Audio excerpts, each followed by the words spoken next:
Hi everyone, in this video I'm going to speak to Andrew Rocks from the Announcer Group, who is the CEO and founder. Andrew, thanks for joining us today. You're welcome. Nice to see you. In your opinion, what factors are influencing the Upper North Shore property market at the moment? Well, I suppose just to give you a bit of a personal insight, I'm a fellow Turramurra resident myself. Although our business looks after the entire continent, I have a passion about it in my local area. And I think that the property market at the moment, the influences are coming from people's opinions. So there's a lot of speculative media around whether or not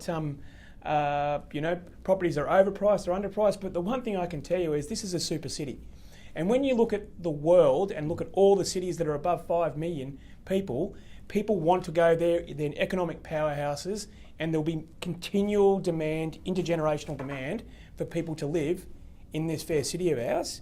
And on top of that, the Upper North Shore probably presents, if not Australia's best educational belt, I believe, and so it's an added attraction for the area with just spectacular schools. Okay, there's a lot of speculation about interest rates. Will they rise? What's your opinion? Absolutely. So there's two answers to that. The overall Australian market, so if you take all the markets in, doesn't necessarily need an interest rate rise. There are markets such as Western Australia or parts of Queensland where they actually need a fall to stimulate demand and whatnot. So the government can't really rely on the Reserve Bank to do that for them anymore. What they then do is they do what's called macroprudential tightening, which is more of a direct approach.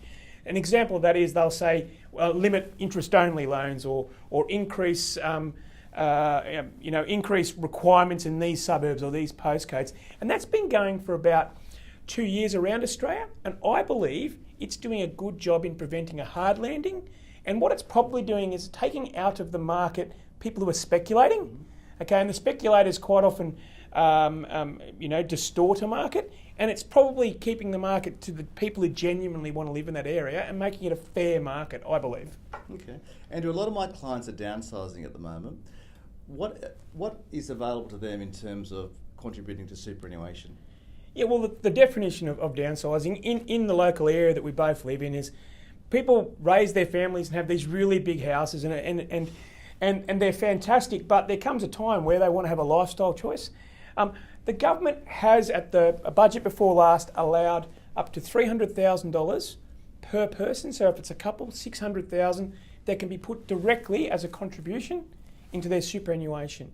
Why that's relevant is that you can put $600,000 into a tax environment where you paid maximum 15%, but most probably with shrewd investments, they're about 0% with franking. So it is a fantastic tool to assist you in creating that income stream to enjoy the lovely unit or lifestyle that you want in retirement. Okay. What are some of the key habits that you see for successful investing for future wealth? Great question. And I don't think the question can be answered by looking at an asset class at all. In the 25 years that I've been doing this, the key to what makes a successful person over that period of time is their ability to make a decision. They go out, they seek professional advice, real estate, accounting, investment advice, but after doing that, they actually make decisions. People who don't make decisions, who put it off or rely on opinions of other people, generally are far less better off than people who make decisions, even if some of those decisions aren't correct. So that's my answer: is decision makers and are the key to success. There's a lot of information. If you click through below, we've got a sheet provided by Andrew and the Announcer Group with lots more information, also some contact details for Andrew as well. Andrew, it's been fascinating talking to you today. Thank you very much. You're welcome. We really appreciate your insights. Thank you very much. We'll see you later. Take care. Bye-bye. Bye.